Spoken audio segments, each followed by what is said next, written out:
Question 2. Air is pumped into a spherical balloon at the rate of 250 cubic centimetres per second. When the radius of the balloon is 15 centimetres, calculate the rate at which the radius is increasing, giving your answer to 3 decimal places.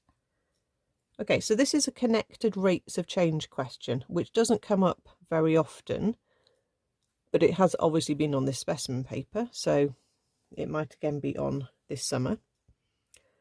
So let's see what we can put into symbols, into equations.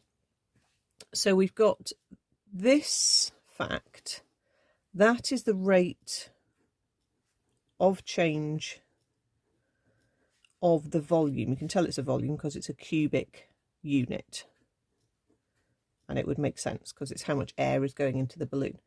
So the rate of change of volume is written in symbols as dV by dt. Okay, so we can write down that dV by dt is 250.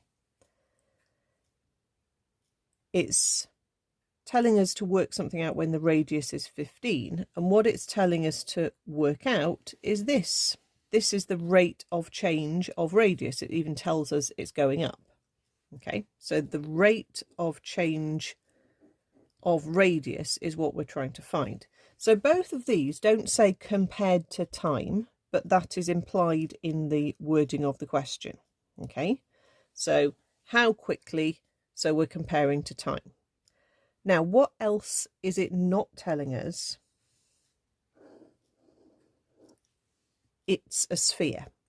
Okay, so this is the sneaky bit. They haven't told us particularly to pay attention to that word, but we need to, because the volume of a sphere is 4/3 pi r cubed. Now, obviously, they didn't tell us that. Maybe in a real exam they would give us the formula for the volume, but I don't think you can assume they would, so I think you need to know that one. But you can differentiate this.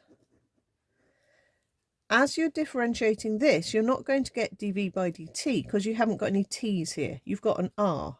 All right, so you're going to get dV by dr if you differentiate this with your powers of r. So 3 comes down the front. 3 times 4/3 is basically just 4 pi r squared. So we've got another differential fact. So basically we've got 2 facts and we're trying to find the third one. So what we're going to do is set up the chain rule. Start with what you want to find, which is dr by dt. Then what you need to do is set a chain of fractions up where they involve the other differentials that you know. It starts with dr on the top of the first one, and it finishes with dt on the bottom of the second one. You could even get a question where you have a chain of 3 fractions together.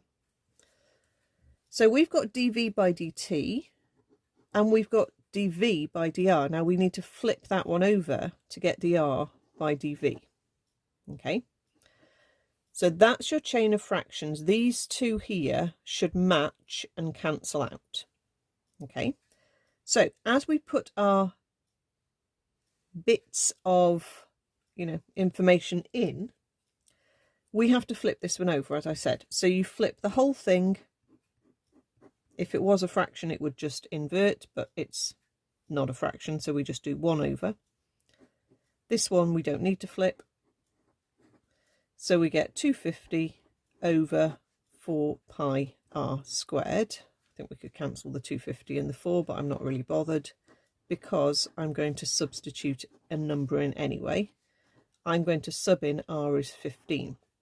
So this expression is the rate of change of the radius, which is what we need to find. So if the question just said find the rate of change of radius, we'd stop there, but this one has said when the radius is 15, so we need to sub in the 15 as well. So we need to work out 250 over 4 times pi times 15 squared. It's a really tiny answer, but it is correct. 0.0884. I'll just round to 3 significant figures. Now the units for that is going to be the units of radius, which is centimetres, per time, so per second. Okay, you can write it like that, or you can write centimetres s to the -1, or to be honest, they probably wouldn't mind if you got the right decimal. Oh, and it does say 3 decimal places, not significant figures, so we'll just get rid of that, and there's 3 dp.